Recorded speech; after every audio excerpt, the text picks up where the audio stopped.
Good afternoon, my friends. This is the Grimflayer. Hope you're all doing very well today. Playing some more Golgari, and just one quick note before we get into the game is that I think now that my channel's a little bit more well-known, putting modern gameplay at the beginning of every title is becoming a little redundant, a little clunky, and in most cases, you know, you'll be able to tell based on the names. Anyone who happens to see a video in the recommended tab or whatever, you know, should be able to tell. Of course, Golgari Midrange being a big deck in Standard right now, yeah, it doesn't really make that a flawless plan, but I think I'm going to go ahead and cut out the modern gameplay, so this should be the first video uploaded with a more concise title, and I'll go back and, of course, change all the others over time when I get a minute. Yeah, I'm just a detail-oriented person when it comes to this, I guess, so it's the little things, right? It's the little things. So regardless, we are still rocking this tireless tracker list, still loving the November changes, and we're on the play here. The hand is serviceable for sure. We've got turn 1 Thoughtseize.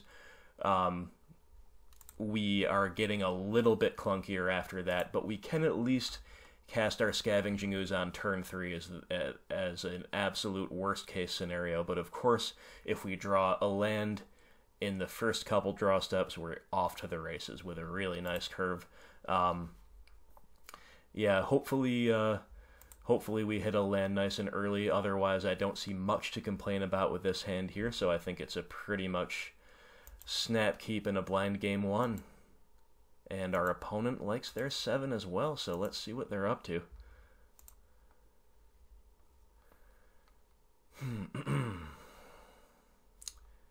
Okay, we're seeing Naya colors. We see 2 lands and some mana acceleration in the form of Arbor Elf and Birds of Paradise.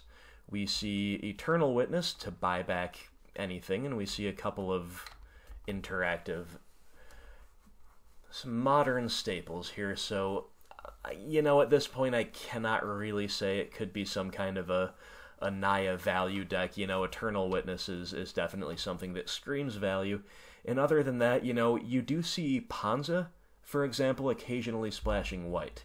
And Arbor Elf certainly makes me think Panza. But, you know, maybe Lightning Bolt. I think Path to Exile is a bridge too far for a Panza deck.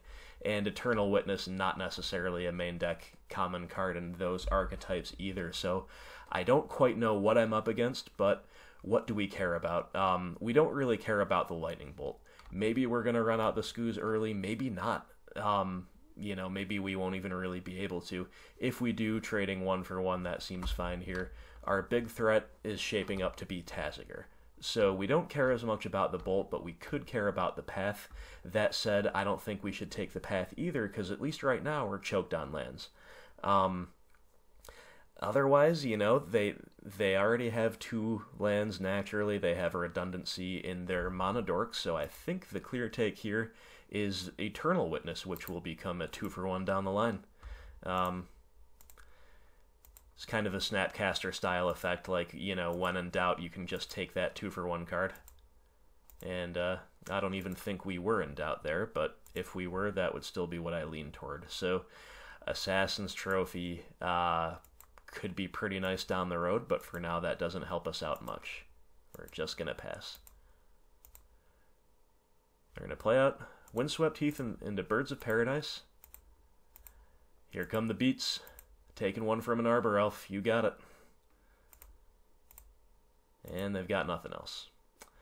Alright, we do draw our 3rd land. Sadly, it is another Hissing Quagmire, so what do we do here? We can't Lily, we can't Taziger. Assassin's Trophy does not do much, so we can just play a land and pass? Or we can run out the Scavenging Ooze. So what happens if we run out the Ooze? Well, they're going to bolt it. Do we care if they bolt it? I think that's fine. I think the amount of raw power in our hand is pretty high. So we just don't want to fall too far behind on board. Therefore, exposing this Ooze to a Lightning Bolt just trading 1 for 1, that's totally fine for me. They do play an Eternal Witness, granted, they might play more, but this does not strike me as a deck that is going to be all in on the graveyard effects anyway. So, while the use would have been nice in the context of a different progression, here we just kind of have to use it to trade 1 for 1. They've already showed us that Temple Garden, that's right, and the Beat Train, this Arbor Elf is merciless, we're taking another one, and they will pass. They've still got a path. And we draw Inquisition of Kozilek. Alright, so that's interesting because we can now make sure we take the path away before we deploy our Taziger. So, what are our options here? We could Inquisition, we could play Lily Ticker down. They're going to sack the birds, I assume, unless they, they've already showed us 4 colors, right? They're on Naya, and now they have a blue land as well. If this is 5 colors, maybe they need the bird for black. But otherwise, they're going to sack the bird, then finish off Lily with Arbor Elf if we play her and tick her down. If we play her and tick her up, we could pitch an Assassin's Trophy. That might not be that bad. On the other hand, they look like they're a little bit flooded on mana sources, might be a little bit short on payoffs. So maybe we're just kind of playing into their hands if we do that. So I'm just going to Inquisition here. Like, I think if we take away this path, maybe we can play the Taziger next turn, then maybe we can protect the Liliana and make this a Liliana game. So definitely could have gone a few different ways there, but I chose to play the Inquisition. And now we also get to hold up Trophy in case they do find a big payoff card this turn for all of this mana that they have. So we've been pretty clunky, pretty slow. They've been a little bit unable to capitalize on big payoffs, but I guess they don't need a big payoff if they've got a series of little ones. So that was a really nice top deck for them. They're gonna play an Eternal Witness, buy back an Eternal Witness with their Eternal Witness. There's a meme in there somewhere, and then they're gonna buy back the path. Wow, pretty bad for us. Completely undoes our Inquisition and then some. They get to go nice and wide, so now we cannot realistically protect the Liliana. And on top of that, we cannot even get the path out of their hand with a Liliana Plus because they still have a mountain that they'll certainly pitch. And we draw an Overgrown Tomb. That is not too exciting. Man, just not great here. And so Liliana is definitely one that, if there is a window where she was going to be good, that window has passed in this game. So we're just going to use her to kill a Birds of Paradise and gain 1 life. This Savage Arbor Elf is going to finally give us a break, but it's going to take her down. And we're going to take 4 from the Witnesses, so their clock is actually kind of real. They're going to sandbag that mountain, interesting. Maybe just in case of other Liliana effects, or maybe for other purposes. Now, we draw a Maelstrom Pulse, which is an interesting one, so we can, of course, play the Taziger, but they still have the path. That doesn't really get us anywhere. So we could Pulse the Witnesses. It's not a true 2 for 1 because the Witnesses have been 2 for 1s themselves, but it at least takes 2 things off the board and makes it so they're just back on the lone Arbor Elf Beat Train. We then could delve away our entire graveyard and play Taziger, have a really mana-efficient turn. He'd just get pathed, but then maybe next turn we're free to do some things. Or we can just Pulse and pass. So if we just Pulse and pass, we're also not really being proactive, but that makes almost any draw in our deck good, right? So if they don't play anything else out to the board, another Liliana could be good, because she can take down, this is next turn, kill the Arbor Elf, maybe take over the game. If we draw a land, an untapped land, that actually makes Taziger okay, because we can potentially play him out and still hold up an activation for staying up on card advantage when they path him. So, interesting decision point here. I certainly feel obligated to Pulse those away, even though I'm sure they have some good payoffs somewhere in this deck. We just can't take 5 next turn. And yeah, I opted not to play out the Taziger. We'll continue to be patient with him. Ooh, they've got an Ooze. That could be bad. Definitely gonna be a nice value creature here that we certainly need to answer before it just gets too big. Alright, drawing a Verdant Catacomb. So our Taziger plan could have been put into effect here because we can play this out, fetch... Oh, actually not quite, because they ate something out of our graveyard. So we cannot even leave anything in there for him to buy back, so it would be a blind mill.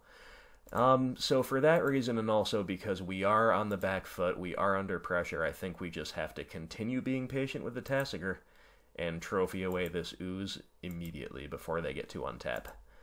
And they're going to eat some stuff. Just one thing, I guess, they want to leave their witnesses in so they can, you know, continue to do more witness things. And we'll play out our land and pass. Still want to be really cautious with this Tassiger here so we can make sure we get one activation out of him before he eats that path. Here comes Glittering Wish. Okay. Interesting.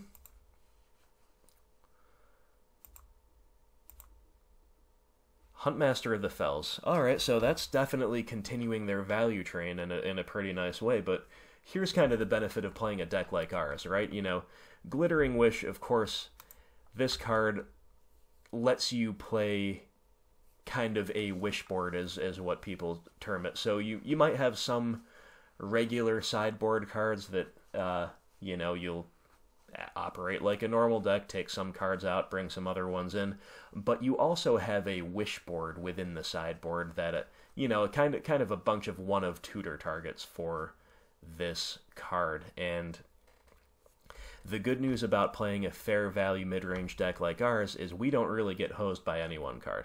So they get to go get a Huntmaster of the Fells, definitely a reasonably powerful card, especially because they're ahead in this situation, but it's not like we just lose to it, right? Like it's just a nice play.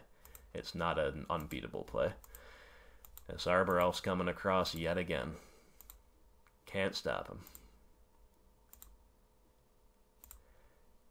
And yep, here on the end step, we're just going to have to deal with this Huntmaster before it gets too out of control.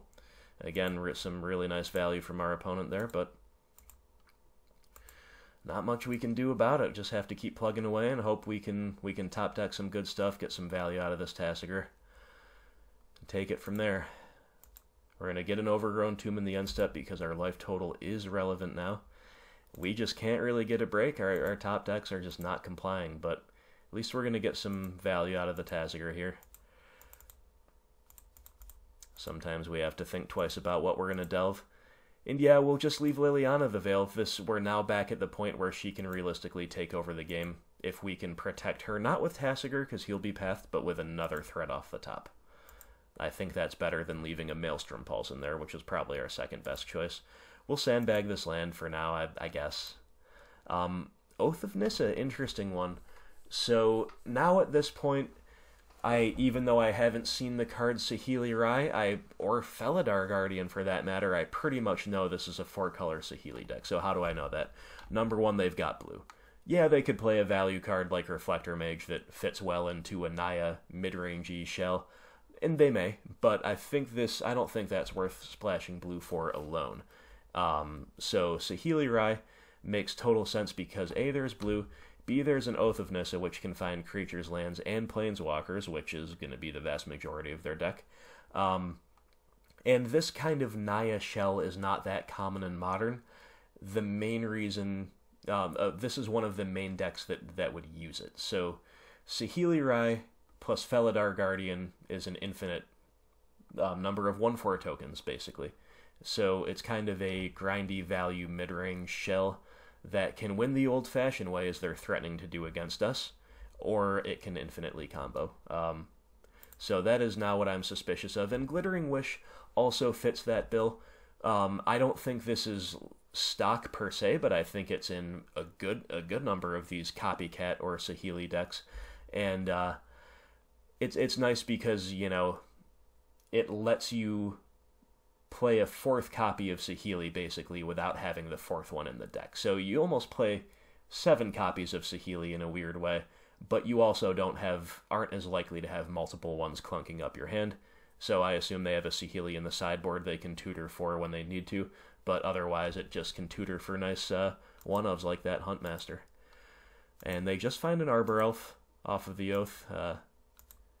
Not the scariest thing I've ever seen. And here comes that path. Sure. So we're going to activate in response, as was the plan all along. We buy back our Liliana, mill over a couple of lands, which is a relief to not have to draw those. And we get to go get a forest. Last card in hand was a Birds of Paradise. Okay, so we're both kind of in top deck mode. They've got some weenies on the board, but we really have a decent chance to out-top deck them from here. We do have a couple of manlands still, but we are just flooding. We are just flooding pretty badly. And, yep, Lily's going to go hunting for birds once again. We've got to play out that land here to be able to activate a Hissing Quagmire. So they're sending both Arbor Elves at Liliana to make sure she dies, and the Wolf at us to pressure our life total. We're going to fetch and fire up a Quagmire. They could have Bolt or Path here. Doesn't look like it, so we get to eat an Arbor Elf. Lily goes down, we're down to 5.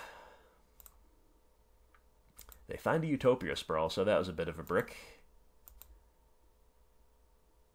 And we find a Collective Brutality. Alright, I mean, it's not the best draw in the world. We really want one of our bombs here, but it's not a bad way to turn this Blooming Marsh into some value. We're going to kill the wolf, drain them for 2, get a little bit of a life buffer here. And because I am wary of bolts and paths, and also because I'm still confident that I can out-top deck them, I'm going to be proactive here and get in for 2 rather than just, having a stalemate with that Arbor Elf. I think being aggressive there is the right call. Opponent finds a Tireless Tracker. Okay, that could be very, very good, but of course they need to find lands for it to really pull them ahead here. We do need something good, though. It's a Tarmogoyf, okay. I mean, that's a huge, huge goat, that is for sure. So, fire up the Hissing Quagmire again. Definitely want to be proactive. And now we've got a gigantic Goyf to hold it down as a blocker, hopefully. Opponent finds a land. Right on cue, they're going to find a land. And they start going off with the tracker. But the clue only finds them a Utopia Sprawl, so perhaps a bit of a window of opportunity for us, but we really need something good here. Inquisition of Kozilek. Yeah, not looking like our game, folks. Not looking like our game, but, they could still brick. We can still out-top deck them. We do have a gigantic 5/6 suddenly crashing in, and they're going to take it. All right, Hissing Quagmire is up on D, and hopefully that will be enough. They're going to find a land off the top. Yep. Really putting this tracker to some good use. And, I can't help but feel a little bit aggrieved. Like, this is my card. What are you doing with my tracker? And whatever they found is not something they're going to play this turn, and they are walled off by the Quagmire, so they have to pass.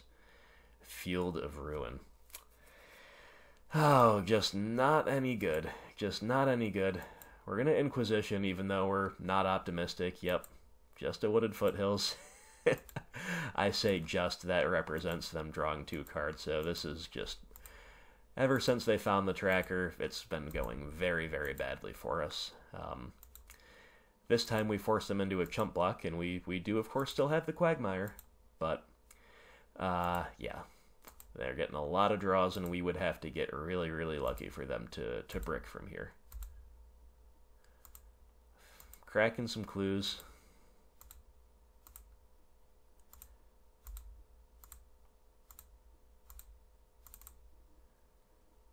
There's a Felidar Guardian. Okay, yep. Copycat deck confirmed. This is a nice fit as a combo piece in this Naya value shell because, of course, it's got a lot of good targets to blink. Oath of Nissa is one, Eternal Witness is another. There are more, I'm sure. But they get another little mini Ancient Stirrings here. Another Felidar Guardian, yep.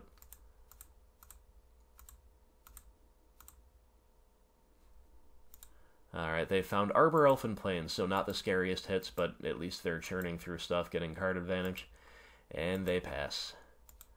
We find a tireless tracker of our own, a little late to the party, but this might be a lifeline.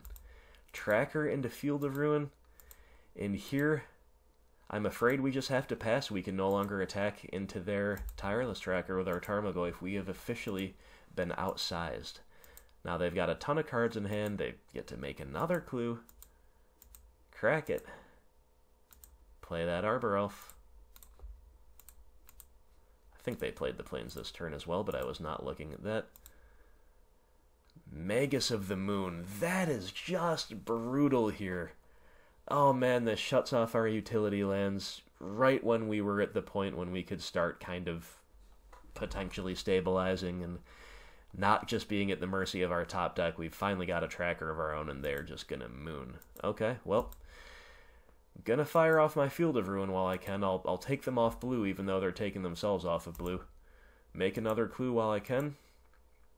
And I might have to chump block here, but I still think that's the correct play. We've got to be able to get these draws while we can, and we could always hit a Fatal Push here. And we hit a Fatal Push. All right, hope springs eternal. Is there any thought to killing this Magus? No, I don't think so, because we just have to deal with this tireless tracker, both because it's an 8/7 and because it's drawing them a bunch of cards. Also, they, like I said, they are off of blue for now, and will be as long as the Magus is around, and that means they cannot just infinitely combo kill us with Saheeli plus Felidar Guardian, because Saheeli needs blue to be cast, so yeah, finally a stroke of luck for us. We're going to push that tracker. Okay, we will find a land. Let's just start out by cracking a clue, though, see what we get. Liliana of the Veil. Alright, she's coming at just kind of the least opportune windows, like, not when she can take over the game, just when she can edict a dork. So before we play her, we'll crack another clue, we'll find a tireless tracker. Yeah, it could go either way here, but I think I want to be proactive. Unfortunately, I cannot quite threaten lethal, so they could take 6, but that would be risky, because we could kill them with a Collective Brutality Drain. Perhaps realizing that, they're going to throw the Arbor Elf out in front. Sure. And here I think we have to play the Liliana. We can protect her. We can start potentially clearing out the board. They picked their Magus instead of a Guardian. Interesting. And we still have the Tarmogoyf on defense. I don't think we could have attacked with both there, because then they're probably likely to make me have the Brutality and just take 5 or 6 and chump block the other one. Then they can kill us on the crackback with 3 weenies plus a Lightning Bolt. So that is why I did not attack with both, although there's maybe an argument that I am supposed to make them have that Lightning Bolt too. Really hard to say there. I think either way, you know, though they have a Glittering Wish, okay, that's probably pretty bad for us. I was going to say either way, it's probably going to be down to them, whether they have it or they don't here, regardless of how we attacked. Yep, so they've got the Saheeli.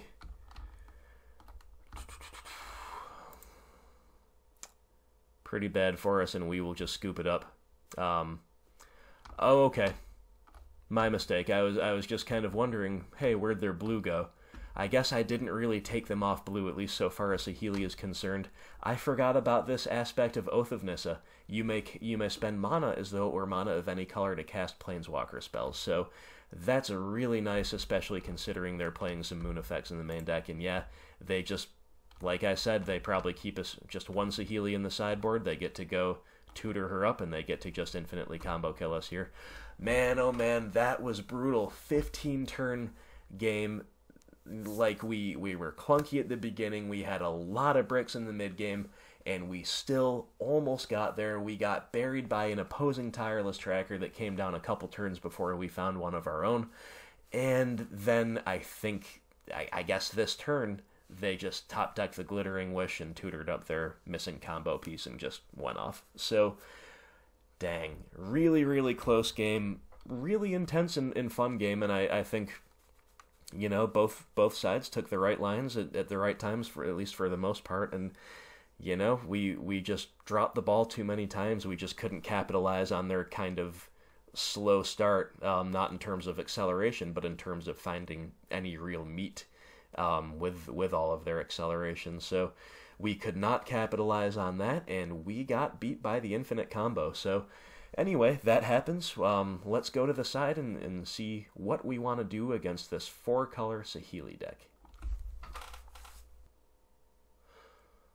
Alright, my friends, we are sideboarding against Copycat, or 4-color Saheeli, and there's a lot of things we can consider, but above all, we just want things that can kill their things. As crude as that sounds, as unspecific and unscientific as that sounds, that's literally what we want. We want things that kill things. So, engineered explosives is to my liking. We can hit a lot of 1-drops they play. Birds of Paradise, Arbor Elf, and indeed Utopia Sprawl, so a lot of their accelerants can get swept up by this. It's not a bad mid-game play, and it's certainly not a bad early play as well. And, of course, this can hit all of their tokens, which is not an ideal use case, but in a weird world where we play this on 0 just as a hedge against that, for some strange reason, you know, maybe they have a bunch of three drops and plus out, and we cannot hit those with EE anyway, you know, that could at least buy us a turn after the combo's been assembled. So EE for sure comes in. Mostly going to use it to kill 1-drops. I like Maelstrom Pulse for sure. Obviously, this just kills their planeswalkers, kills their creatures, gets a lot of 2-for-1 potential. Love it. What about this other stuff here? So, Golgari Charm, definitely a lot of X1s in their deck, so I think I like it for that reason alone. They might play Blood Moon, that is for sure. They do play at least another enchantment in the form of Oath of Nissa. Killing that doesn't really do anything most of the time, but of course we could kind of blow out a Felidar Guardian trigger by destroying that in response to its ETB. Maybe Regen is live too, so sure, I like Golgari Charm. Nile Spellbomb, I don't know. I don't know about this. They play Eternal Witness. I don't know if they use the graveyard too much more than that. And we already have Scavenging Ooze to kind of attack the graveyard to some degree. Just not certain about Spellbomb. We can put one in the maybe board, but I don't think we want to go too much deeper on that. Fulminator Mage? No, not really. Not really. Destroying their non-basics doesn't do much because they have Arbor Elves and Utopia Sprawls, and we just don't want to play that game. Choke, not no to you. And Nissa Vital Force is tempting, but against these mid-rangey decks that are not black, I don't like her as much. And I think I think our main deck threats are good enough. I don't think we need to bring a 5-drop one in for this matchup. So I'm going to say no to Nissa. I'm going to say yes, please, to both Kalitas and Languish, though. These cards are both going to be spectacular here. No question about it. No to Duress. They just play too many creatures we would want to take with a discard spell. Collective Brutality, I think, is a maybe board card. We're going to need to look at what comes out to determine this one. It's a kill spell, which is for a fair amount of their stuff, which is fine. It's a life drain, which is okay, but remember that it's not always a grindy value game. They might be just comboing on us, or endeavoring to. So both of these modes are okay. And the discard mode is also only okay. You know, they have bolts and paths. None of these modes are, like, nailed on awesome, right? So I'm a little unsure about Brutality. Surgical Extraction I'm also a little bit unsure about, because they are a combo deck, but the combo, I don't know if you call it the Plan A or the Plan B. It's probably definitely the Plan B post-side against an interactive deck like ours. So Surgical Extraction's a maybe board card. Once again, we're going to have to see what we don't like in the main deck, but we've got 5 slam dunks to bring in. We've got 3 maybe board options. And let's see what we don't like. So I'm going to continue with the trend of in these grindy mid-rangey style mirrors, we're going to cut a land, and I've been liking that so far. I'm going to see how that's going to treat us here. What else? So I think I want to move away from some number of discard spells. I don't want to move away from all of them because they have, like, hitting a card like Eternal Witness is nice. We got to sequence pretty intelligently in the beginning stages of last game because we knew about the path, and we got to make sure we got an activation off of Tassiger, which kept us in the game, I think, at least to some degree. So we want some number of discard, but I think I'm definitely fine to cut 2. I don't see any reason to lean more toward one or the other. You know, our life total matters, but also taking away Felidar Guardian and maybe some other value 4-drops they'll have post-side is also good with Thoughtseize. So let's just do that to start. Fatal Push is great. Brutality, like I said, it's a little bit I'm a little uncertain. Maybe we just leave in the 2 because it looks like we don't have that much to bring out. So maybe we just say we leave in 2, we don't need the 3rd. Scooz is fine, Goyf is great, Decay is good, Trophy is also good in my opinion. Ramping them is not always ideal, but we just need instant speed answers to their combo, for sure. And also this is as part of the rest of the removal suite is totally fine. Pulse is great, Tracker is great. Lily of the Veil is good. We saw her be a little bit underwhelming there. I think on average she will perform better than she did here, though. So I could see maybe cutting 1, but even that I'm not entirely sure about. Last Hope is great. Tassiger is definitely good. So on the evidence of this, we don't have that much we're interested in cutting. So I think we're just going to move away from this graveyard stuff and from the anti-combo stuff and say, alright, we're pretty well set up to beat most combo decks anyway, especially one like this that has to play 2 permanents to pull it off. We've just got way too many answers, so no need to bring in the Surgical.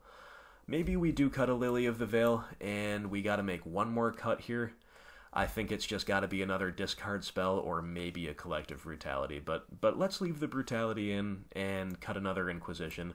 I really like this 60. I think this is pretty well set up to take down Copycat. Let's take a look at the spread. Yeah, looking good to me. Alright, without further ado, let's go to game 2. Alright everybody, game 2 against Copycat, and our hand looks suspiciously familiar to our hand in game 1 in that we only have 2 lands and one of them is a creature land. So we are looking a little bit clunky. Just like game 1, we also have an Assassin's Trophy and a Scavenging Ooze, which are a couple cards that might be better in the late game and or with access to more mana.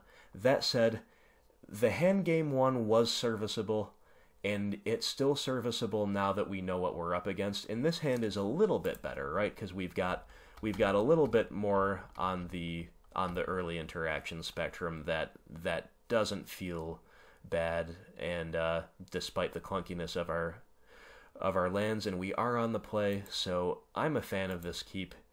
It's also soft to the Blood Moon effects, that is for sure, but yeah, I mean, there's a lot we need to do in this matchup. We got to play around Moon, we've got to have interaction, we've got to have a clock. They're a combo deck that can realistically outvalue us in a grindy situation, and they can just automatically win with a well-timed Blood Moon. So there's a lot to do. I don't think we can risk mulliganing to a worse 6. Our opponent, however, will mull to 6. So that's a start for us, and we have to shock here as well, but shock Thoughtseize is what's up. Okay, we see them on a 1-lander and an Arbor Elf as their only mana dork. So right away, we want to consider taking away the Arbor Elf. That's never going to be a bad idea in a situation like this, but let's give it a little bit closer thought. We see they have the combo in their hands straight up. Straight up, they have Guardian and Saheeli, but of course they're quite some ways away from casting it. They also have Path to Exile, which, just like in game 1, we don't care about yet. We can throw out a threat, and if they path it, that's potentially good for us, helping us hit our land drops. The other X factor in their hand here is Blood Moon, and like I said, we're very soft right now to a Blood Moon. We cannot really beat it. We would have to just kind of awkwardly hold up Assassin's Trophy, and then that ramps them into their combo. that's just not really an option. We have to be proactive, we have to get the clock going, and therefore we have to take Blood Moon, especially because next turn we can go Treetop Village into Fatal Push for the Arbor Elf as a nice, clean answer. So, sure, Wooded Foothills into Arbor Elf as expected. We do draw Swamp. Okay, that's pretty cool. That actually allows us to take a different line. So here, we get to kill this thing with the Collective Brutality, and I'd rather save the Fatal Push for some stuff that Brutality might not kill. It's also more mana efficient. Now here we can also choose to just simply kill it and pass, or we can get that Path to Exile out of their hand and trade away one of our cards to do so. I kind of like doing that. The trophy's looking very bad right now because as far as I know they are still mana screwed. So I'm pretty happy to trade my trophy for their path. And of course my brutality for their Arbor Elf. They did find another Arbor Elf off the top, so definitely not bad at all for them, but of course we still have the Fatal Push to answer that.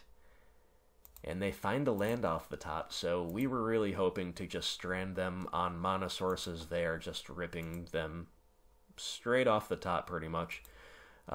Okay. We're going to keep drawing lands of our own, and I'm still not interested in playing the Treetop because I just want to be as mana efficient every turn as possible and as proactive as possible, which means we play out our creature this turn and we pass.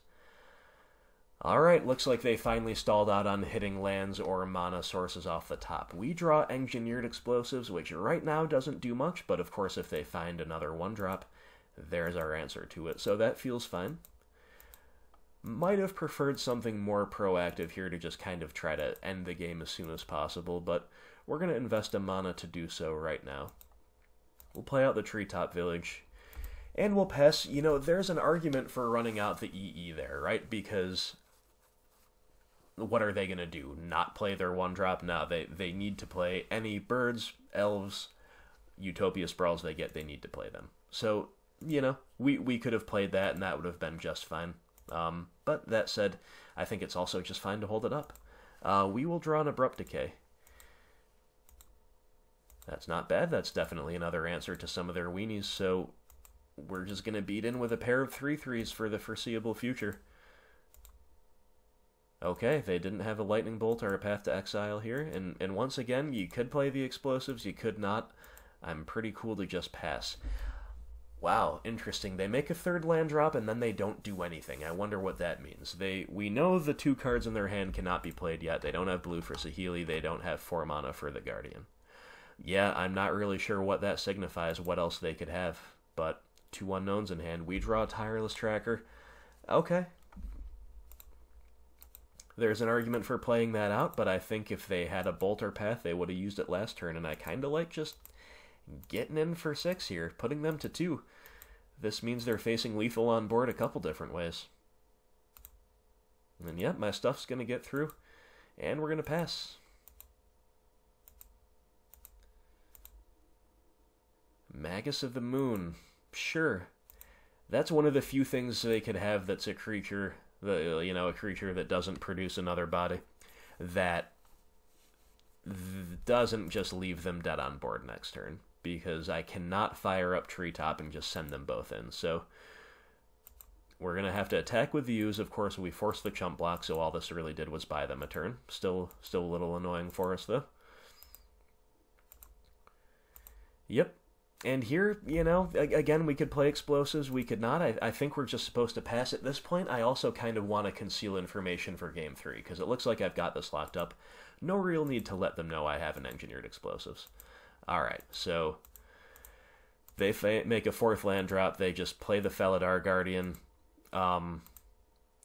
Interesting, they're going to untap that Plains. It certainly signifies a Path to Exile to me, but we get to trophy this thing in the end step, and then even if they have a path, we attack with 2 things and they're just dead. Alright, kind of a night and day difference between games 1 and 2, right? Game 1 was just insane back and forth. Lots of draws off the top, Liliana edicts and them pressuring Liliana's off the board a few different times. And then right when it looked like we were finally battling through it all, they just comboed off. This was a little bit different. We thought seized away a key piece. We killed a couple of mana accelerants, and then we just used Scavenging Ooze and Treetop Village to just kind of, beat in with some simple 3/3s before they could get out from the hole they were in. So definitely a night and day game, and this is what I mean about being proactive. Like, every decision we made was with an eye toward having as fast of a clock as humanly possible. So if we didn't, this game could have gone very, very differently. But as it is, we just kind of pressured them a little bit too quickly, considering the disruption that we were also utilizing at the same time. Now, that said, they did get stuck on mana for a bit, and we were on the play, so it might not be as easy to do that type of strategy game 3, but there's only one way to find out, so let's see how it goes. Alright, my friends, game 3 against Copycat, we're on the draw, and I think this is our most powerful and well-balanced hand yet. We have the 3-land to 4-spell ratio, which is always a nice thing. We have a nice curve. This is not a true turn 1 play, even though we can deploy it on turn 1, but if we want to have a broad definition of turn 1 plays, sure, we have a turn 1 play and do either threat or interaction turn 2 into Liliana turn 3. This is really nice. We can also play around Blood Moon effects pretty well with a basic and 2 fetch lands. So this hand is pretty great. Our opponent will have to take a mulligan to 6, but they're happy at 6. Forest into Utopia Sprawl. Okay. We draw an Abrupt Decay. Interesting. So here, I could just play a fetch land and pass, planning to kind of play around the, planning to kind of either Abrupt Decay or Collective Brutality something next turn, knowing that it's not realistic to play out our Tarmogoyf next turn, probably, because we need to stymie their ramp a little bit. And then maybe that opens up a 2-for-1 down the road with Engineered Explosives, but I don't even know that it does, because we're pretty much going to be forced into probably decaying a 1-drop of some kind next turn, I would assume. So here, I think I'm just interested in playing out the Explosives. So this kind of telegraphs our play, of course, but it might incentivize them to slow roll around the Explosives here. This could buy us some time. They're not really going to want to walk into a 2-for-1, so I actually quite like that play. Now, because they just played a land and passed, now we're suddenly not under that much pressure at all. And I'm pretty happy to just go ahead and, because we have slowed them down this turn by showing them the Explosives, we're going to slow them down again by just trading away our Explosives for the Utopia Sprawl. So that feels pretty good. I will say that I have been very negligent so far in playing around Blood Moon. I should have gone fetch for a forest on turn 1, play the Explosives, then fetch for a swamp turn 2 and crack the Explosives. So I have not played around Blood Moon well, and that is just a mistake. That is just my fault. So they could have Blood Moon right here, and I would be in a fair amount of trouble.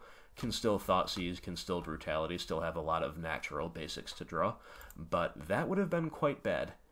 So thankfully I was not punished, so my mistake there, definitely a bit of a missed trick on my part, but we are saved. We get to Thoughtseize, and we see a hand of Lightning Bolt and Felidar Guardian in 2 lands. Well, this is not particularly scary.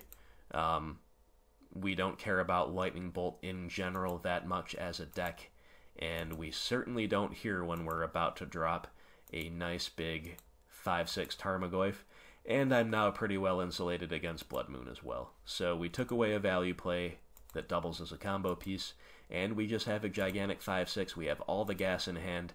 Their hand's looking pretty light. So what do they have off the top? They play out the mountain we knew about, and for now they will just pass.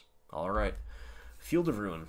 Okay, that makes, that's an interesting draw. It makes Tireless Tracker more appealing. Liliana of the Veil was somewhat appealing, but our hand is actually stronger than theirs, so ticking her up is fine because it advances another win condition, but otherwise, like, is not that great for us here, right? So let's start out with the attack. We get in for 5. That's a beautiful thing. And here, yeah, I think we just play the tracker, make a clue. If they want to bolt it here, that's totally fine. They do, sure. That's a win for us. That's a 1 trade.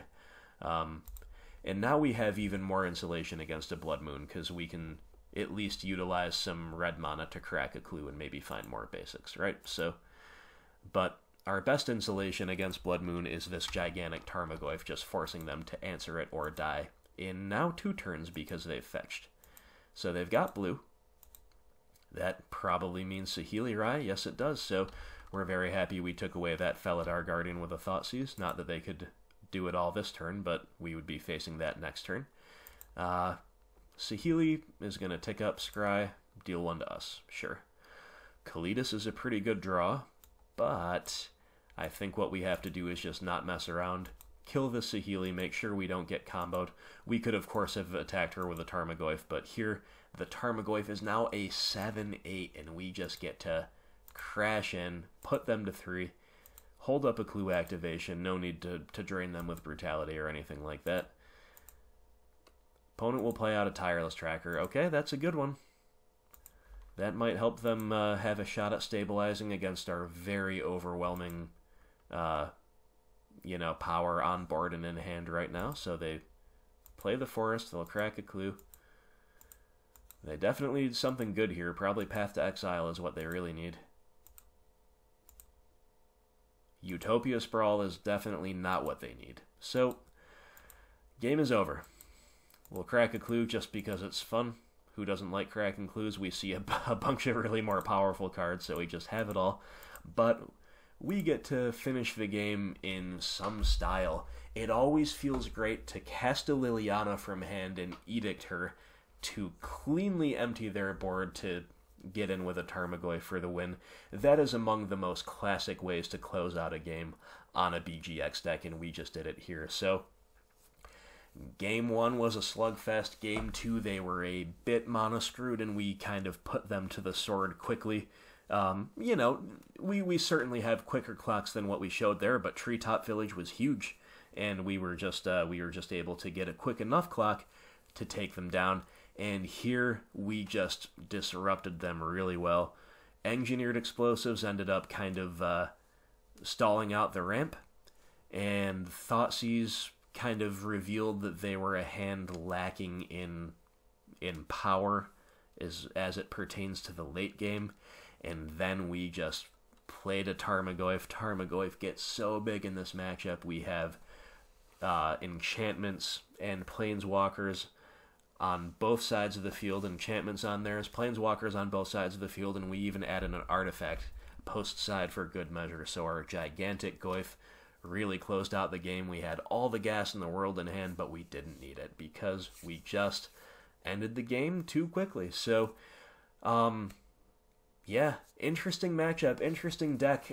Like I said, I do like the fact that it's a kind of a fair, grindy mid-range deck that happens to have an infinite combo embedded within it. And both pieces of the combo are reasonable inclusions. Not top-tier inclusions or anything, but reasonable inclusions in a Naya mid-range deck to begin with. So I'm a big fan of that, and the Glittering Wish tech is extremely spicy. That definitely helped them win Game 1, at least for sure. Going to get that Huntmaster when we were in the mid-game was just a lot of value. Probably was the breaking point in terms of value, at least until the Tireless Tracker showed up, and then that just really buried us. And then, of course, Glittering Wish also finished us off by tutoring a Saheeli Rai and comboing off. So, really cool deck. I've always thought that one was interesting ever since it became, ever since those cards got printed that made it a thing. And it is not huge in the meta or anything, but it's a real deck, and it's one that you should know what they're up to, how to sideboard against it, and how to sequence against it. So hopefully this video was helpful for you in those regards. And yeah, as always, I'm on the lookout for some of the Tier 1 decks as well, and just good gameplay to show in general. So stay tuned to the channel. more games soon to follow. Thank you all, as always, so much for watching. Please feel free to like, share, and subscribe if you are enjoying the channel. More subscriptions equals more incentive for me to put out content. So thank you for considering that, and I will see you for the next video. Have a great day.